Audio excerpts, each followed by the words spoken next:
모압에 관한 경고라. 하룻밤에 모압 알이 망하여 황폐할 것이며 하룻밤에 모압 기르가 망하여 황폐할 것이라. 그들은 바윗과 디본 산당에 올라가서 울며 모압은 느보와 메드바를 위하여 통곡하는도다. 그들이 각각 머리카락을 밀고 각각 수염을 깎았으며 거리에서는 굵은 배로 몸을 동였으며 지붕과 넓은 곳에서는 각기 애통하여 심히 울며 헤스본과 엘르알레는 부르짖으며 그들의 소리는 야하스까지 들리니 그러므로 모압의 군사들이 크게 부르짖으며 그들의 혼이 속에서 떠는도다. 내 마음이 모압을 위하여 부르짖는도다. 그 피난민들은 소알과 에글랏 슬리시아까지 이르고 울며 루힛 비탈길로 올라가며 호로나임 길에서 패망을 울부짖으니 니므린 물이 마르고 풀이 시들었으며 연한 풀이 말라 청청한 것이 없음이로다. 그러므로 그들이 얻은 재물과 쌓았던 것을 가지고 버드나무 시내를 건너리니 이는 곡성이 모압 사방에 둘렸고 슬피 부르짖음이 에글라임에 이르며 부르짖음이 브에렐림에 미치며 디몬 물에는 피가 가득함이로다. 그럴지라도 내가 디몬의 재앙을 더 내리되 모압의 도피한 자와 그 땅에 남은 자에게 사자를 보내리라.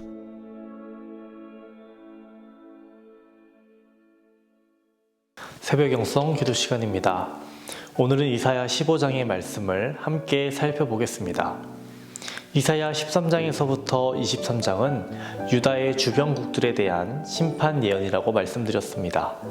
어제 우리는 바벨론의 심판 예언에 대해서 살펴보았습니다. 오늘 우리가 살펴볼 나라, 민족은 어디일까요? 1절을 보시면 바로 알 수 있습니다. 함께 읽어보겠습니다. 모압에 관한 경고라. 하룻밤에 모압 알이 망하여 황폐할 것이며 하룻밤에 모압 기르가 망하여 황폐할 것이라. 오늘 본문을 보시면 모압의 멸망이 하룻밤 사이에 급작스럽게 닥치게 될 것과 그로 말미암을 모압 사람들의 슬픔과 절망감에 대하여 예언하고 있습니다. 뿐만 아니라 전 국토에 걸친 황폐화로 인하여 모압의 피난민들이 큰 고통을 당하게 될 것이며 피난민들과 잔류민 모두에게 재앙이 임하게 될 것이라는 말씀이 예언되고 있습니다. 이러한 하나님의 예언의 말씀은 모압에 대한 심판이 얼마나 철저하고 완전하게 임할 것인지를 나타내주고 있는 것입니다. 사실 모압 족속은 이방 국가로 분류가 되고 있지만 모압 족속은 이스라엘과 굉장히 가까운 나라입니다. 모압은 이스라엘의 조상 아브라함의 조카 롯이 그의 딸과 동침하여 얻은 아들, 모압의 자손들이 세운 민족이자 나라로서 혈연적으로 볼 때는 이스라엘과 매우 가까운 사이였습니다. 아브라함과 롯 둘은 함께하던 시간도 있었습니다. 그런데 이 둘은 다른 길을 가게 됩니다. 무엇이 그들을 갈라서게 만들었습니까? 관점의 차이였습니다. 무엇을 바라보느냐, 무엇을 귀중히 여겼느냐라는 것이죠. 처음에는 아주 작은 차이라 느꼈을지 모릅니다. 하지만 이 둘의 차이는 굉장히 큰 차이를 만들어냈습니다. 이스라엘의 조상인 아브라함은 하나님의 말씀을 붙들었지만 모압의 조상인 롯은 현실을 중요하게 생각하는 현실주의자였습니다. 그래서 아브라함과 롯이 많은 가축으로 인하여 서로 헤어질 때에도 아브라함은 하나님에 대한 신앙을 잘 지킬 수 있는 길을 택한 반면 롯은 하나님에 대한 신앙보다는 편안하게 살 수 있는 길을 택하였습니다. 여러분 혹시 내 뜻과 하나님의 뜻이 조금 다른 것은 괜찮다라고 생각하십니까? 그렇지 않습니다. 롯도 하나님의 살아계신 것을 알았습니다. 하지만 그는 자신이 바라보는 대로 욕심대로 살았고 하나님께서 원하시는 삶을 살지 못했습니다. 롯이 하나님께로 돌아올 수 있는 기회가 여러 차례 주어졌습니다. 소돔 땅을 포기하고 아브라함과 함께 할 수 있는 시간이 몇 차례나 있었습니다. 어떤 사람에게는 일생에 한 번 기회가 주어지는 경우도 있는데 롯에게는 서너 차례의 기회가 있었습니다. 하지만 그는 포기하지 못했고 내려놓지 못했습니다. 우리가 아는 것처럼 롯이 끌려갔을 때 아브라함이 구해줬습니다. 롯이 살던 소돔과 고모라 성에 재앙이 내렸을 때에도 아브라함의 강구로 인해 롯은 살아남게 되었습니다.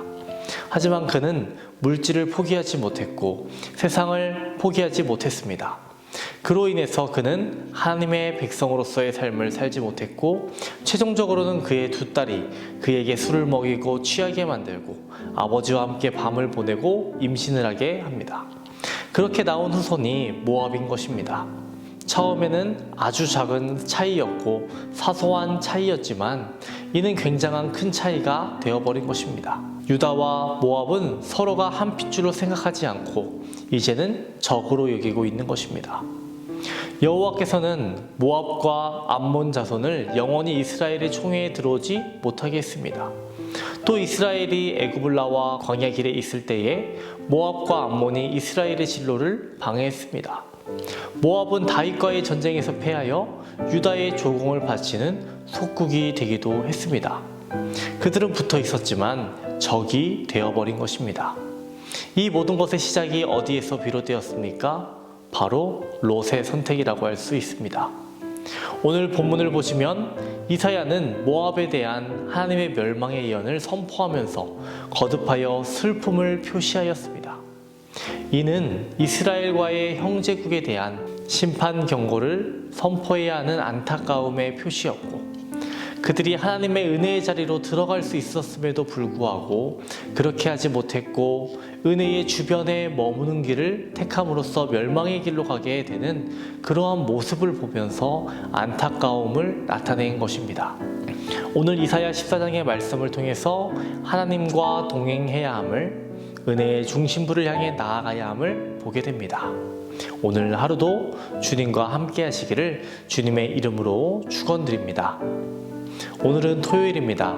토요일 공동 기도 제목은 물질의 회복을 위한 기도입니다.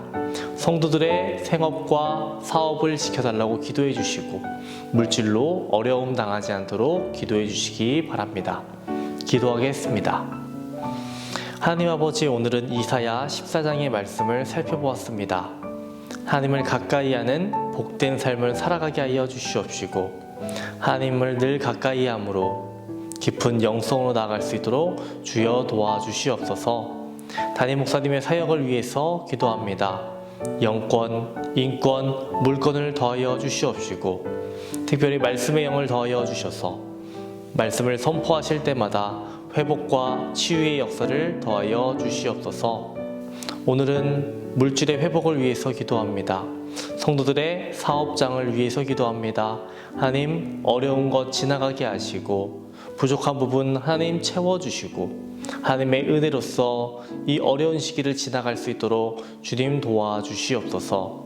암으로, 불면증으로, 공황장애로, 각종 질병으로 고통을 당하는 모든 성도들 주님 붙잡아 주시옵시고 주님의 보혈로 덮어주셔서 깨끗이 낫게 하여 주시옵소서. 하나님, 질병을 이겨낼 수 있는 힘과 능력을 더하여 주시옵소서. 연로하신 장로님들, 권사님들을 위해서 기도합니다.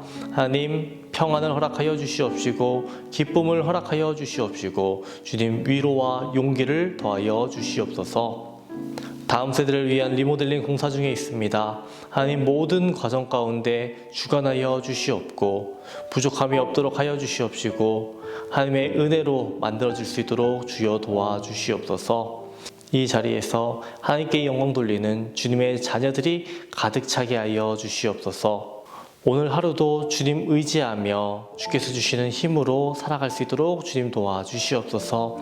우리의 길과 진리의 생명 되시는 예수님의 이름으로 기도합니다. 아멘.